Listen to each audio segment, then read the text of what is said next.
Come on, Sanic.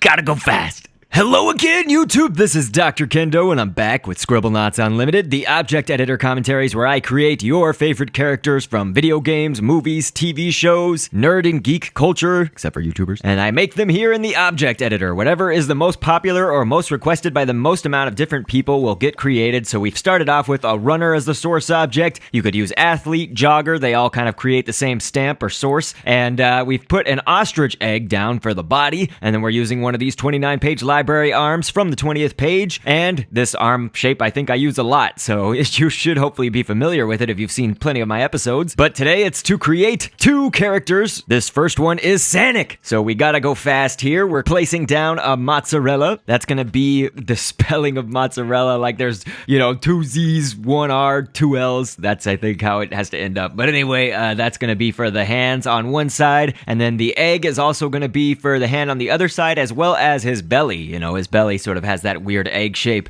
And so hopefully you guys are familiar with Sanic. We'll talk a little bit about him when I do the fun facts or background information in case there's someone who doesn't know about Sanic.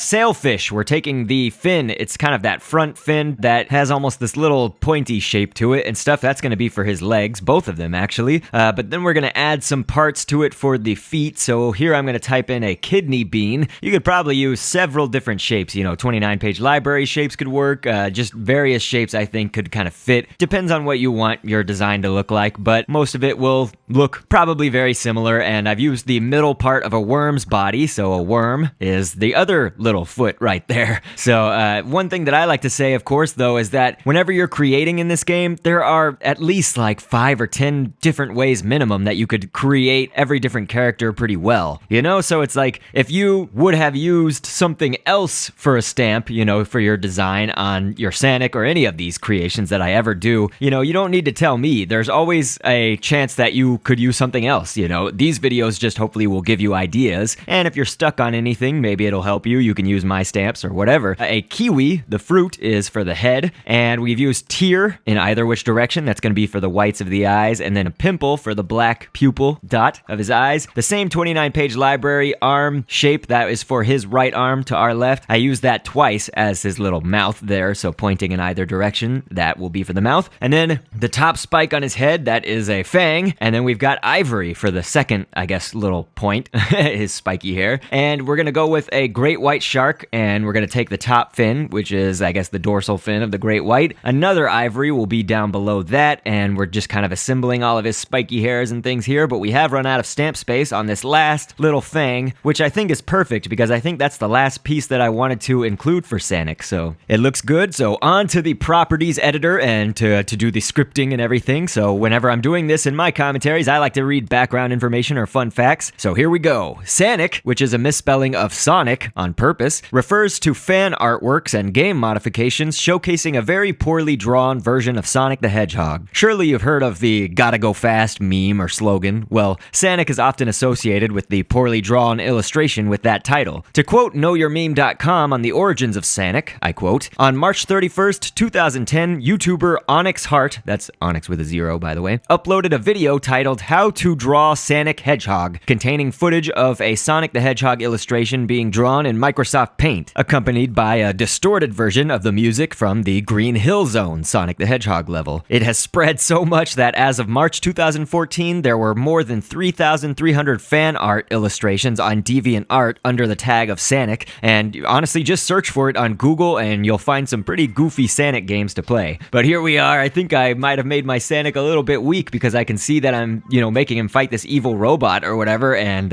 he completely fell over and did not have a victory at all, and now he's not even, have the scripting set to when he gets attacked he'll be brave, but he's running away before he even gets attacked, and soon enough here he'll be cornered, and we'll see if this second Sanic wave can take on the robot, but I honestly don't think so. I mean, I must have made his HP pretty low, because I made his bashing just sort of the default damage, and yeah, he's he's going down, so poor Sanic. But anyway, that's our design for it. You know, you could do it probably in multiple ways. There are other renditions of Sanic, so this is almost, to me, a little bit more polished version of Sanic because it's, you know, it's normally just so crudely drawn. It's so terrible, on purpose, of course. But anyway, we're gonna move on now with a boy as the source object for our next creation. These two characters really don't have anything to do with each other in lores and things. I have no doubt you could probably draw similarities between the two characters. But anyway, this is gonna be Isaac from The Binding of Isaac, and we've started off with a berry as the head, so take away the boy's head and the boy's arms, and the berry, mostly the reason is for the shape, but you'll notice that there is a little black dot where I've now covered it up with the moss, which is going to be his tears, as well as the berry painted entirely black for his eyes. So those are his eyes. It's two berries on either side, and then a dot is going to be for the little white parts of the eyes, the little glimmering teardrop glint and glisten. So yes, moss painted blue is his little tears, a hemisphere for his mouth, and then a letter I for the little layer of teeth down there. And we're going to use a hazmat worker's body, the torso. This is mostly because it's just one solid color. You know, there's lots of stamps you could use for that, so you're not limited to just that torso. Tofu is going to be for the arms and the legs, and so notice we kept on the boy source object's legs on our creation, and that's to prevent the characters from sinking into the ground. In Scribblenauts Unlimited, if you take away the original legs, they'll sink most often. So anyway, we're back to the scripting now for Isaac, and so I'm going to read about him. So Isaac from The Binding of Isaac and The Binding of Isaac Rebirth is the base of all characters. He starts with no activated item until after beating the womb. Yes, the womb. Isaac gains the dice. I honestly can't say that I understand fully though, because I have not actually played The Binding of Isaac, and apparently there's some pretty popular Twitchers playing the game, and a good game theory episode about Binding of Isaac, but again, I haven't played it yet.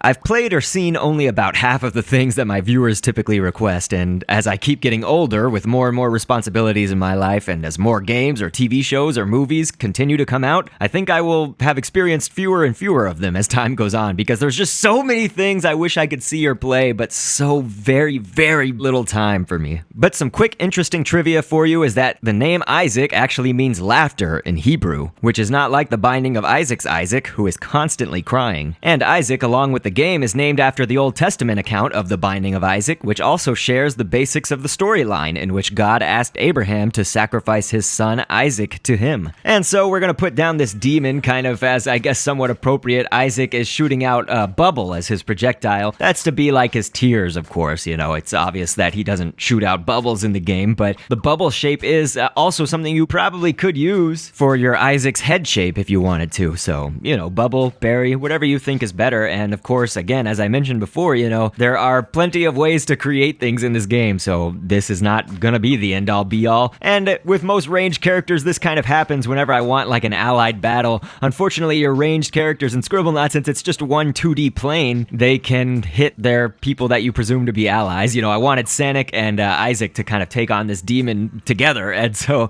unfortunately Isaac used his tear projectile, his bubble, to hit Sanic in the back as he was trying to fight, and so now Sanic will be pissed, and Sanic is gonna lose, it looks like, although Isaac, you know, he's giving him a run for his money. But I had no intentions of them battling or anything like that, so I'll go ahead and leave them here and let you guys scope them out just once more before we end the episode off. I would like to thank everybody, though, for your support and everything. It's been a crazy last month or two, and I'm trying to sort of do everything that I can. You know, I do live streams quite constantly, so if you are not following my Twitch channel, that's a good place to see a lot of the live streams coming up in the future. That would be twitch.tv/DRKENDO. That's twitch.tv/Dr. Kendo. And I would say I'm hard at work on Scribble Ventures, but it's probably not too hard at work. It's just because there's so many other things that I'm always working on constantly, and all the other things going on in my life, you know, that make me busy. So I can't say that that's coming out soon, but I would like for it to be. The only reason I can't say it is because I don't want to promise anything that I don't know that I can uphold. But trust me, it'll be great, and I'm going to try to do something, you know, spectacular for the launch of the new Scribble Ventures episode coming up, since it's been so long. So hopefully it'll be all worth it, and I appreciate everybody's attention. I will catch you on the next vid, and thanks for viewing. Down the road